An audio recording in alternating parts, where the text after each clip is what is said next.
The Coaching Clubhouse Extra Shot. The backstory, Adrian, is that the British Psychological Society, which is one of my professional bodies, the other being the Association for Coaching, which I'm sure some of your listeners are familiar with, the BPS voted to create a division of coaching psychology. I think it was in 2020. But don't quote me on that. So alongside, say, clinical psychology, forensic psychology, educational psychology. So this division is new. And of course, along with the creation of that division, there needed to be a path to partnership. Not partnership, chartership. And so this route was created. And essentially, there are these various standards. And I worked out, as soon as this sort of came along as an option, I thought, I want to do this. I want to get my chartership. And I looked at all of the levels and the standards, and God, it's really demanding. And I got a supervisor, and she said, look, you'll be able to do a lot of this. Just work out which bits you can't evidence. Yeah. And that's where you need to start. And the one thing, Adrian, that I knew I wouldn't have been able to evidence was some level 8 research. Level 8 being PhD research. That doesn't mean you have to have done a PhD. But anyway, story short is I thought, right, I'm going to conduct a piece of research and I'll tie it into the sort of the work that we do so it's sort of meaningful. And again, long story short, started on this research in January 2022. I'd literally had a first coaching conversation with my a supervision conversation about what this research was going to be. And my eldest was permanently excluded from school.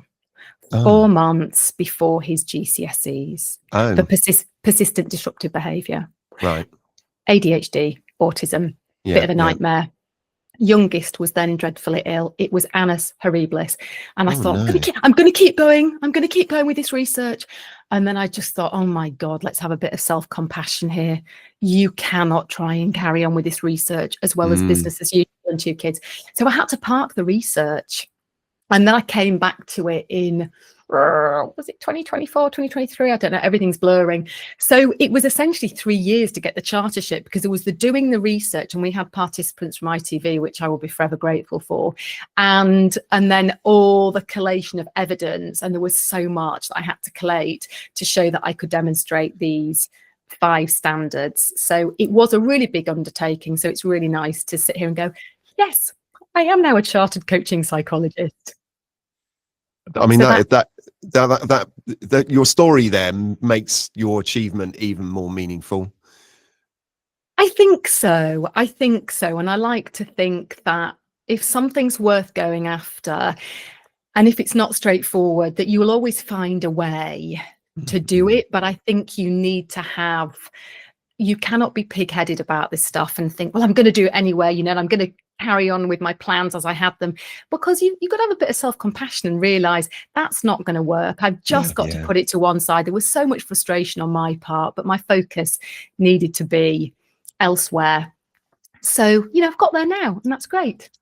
And how did it work for you? Because with juggling academic and professional work, family life, neurodivergence at home. I mean, you touched on it there. What did you learn during that time about resilience and compassion?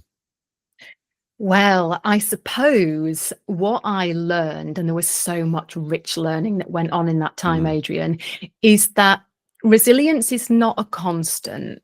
Resilience ebbs and flows according to so many different factors around you. I mean, if we just think on a really micro level, resilience on a day-to-day basis can be affected by how well slept we are, whether we've eaten, how well hydrated we are, whether we've had some fresh air, all of those things.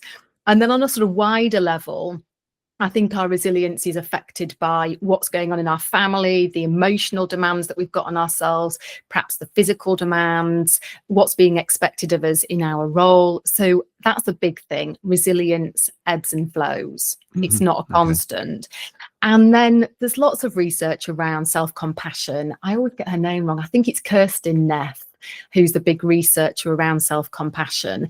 But you have to have that when things are tough and when you're not living up to the expectations that you've set yourself or the plans that you thought were reasonable. And then all of a sudden, well, why can I not do this? Why this plan that I created looked so doable on paper, and now I find myself not being able to say, do that data collection in that amount of time, get all those transcripts transcribed, and and often things take a lot longer than you expect them to take. So that was a big learning. But self-compassion and resilience, two really nice things for you to pick up on, because I think they're key to human flourishing. Discover more on the website at adrianlast.co.uk.